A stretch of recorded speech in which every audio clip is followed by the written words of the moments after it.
அடுத்து கேரள சட்டமன்ற தேர்தலையொட்டி அம்மாநில முதல்வர் பினராயி விஜயன் தர்மடம் தொகுதியில வேட்புமனு தாக்கல் செஞ்சிருக்காரு. அது தொடர்பான தகவல்களோடு செய்தியாளர் சிவசபாபதியும் இணைஞ்சிருக்காரு. சிவசபாபதி, அவர் வேட்புமனு தாக்கல் செய்யறதை நம்ம பார்க்கிறோம். மேலும் விவரங்களை நீங்க பதிவு செய்யலாம்.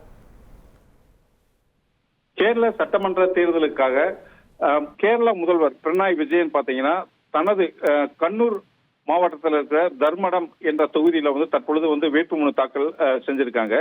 இடது ஜனநாயக முன்னணி வேட்பாளரான பினராயி விஜயன் பாத்தீங்கன்னா இந்த தேர்தலில் அதாவது தர்மடம் என்ற இடத்துல 3வது முறையா வேட்புமனு தாக்கல் செய்தாரு. கடந்த 2 முறையும் வேட்புமனு தாக்கல் செய்து அதுல பாத்தீங்கன்னா இடது ஜனநாயக முன்னணி வேட்பாளராக வெற்றி பெற்றதுடன் கேரள முதல்வராகவும் பதவி வச்சிருந்தாரு.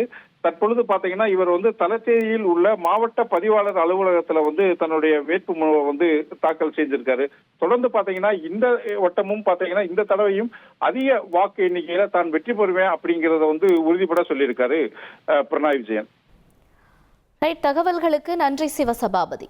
1,27,00,000 மனங்களை வென்ற தந்தி டிவி யூடியூப் சேனல். தவிர்க்க முடியாத தம்ப்நெயில்ஸ், கலக்கலான கான்டென்ட்ஸ். நீங்களும் இந்த குடும்பத்தில் இணைய இப்பவே சப்ஸ்கிரைப் பண்ணுங்க.